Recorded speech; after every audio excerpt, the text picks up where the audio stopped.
host, this is your chef Jasbir and welcome to the TheFoodXP kitchen.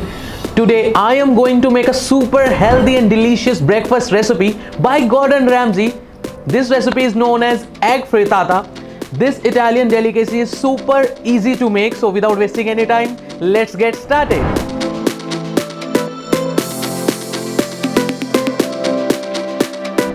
So the first step is to saute all the vegetables along with bacon, and we are gonna add some seasoning into this.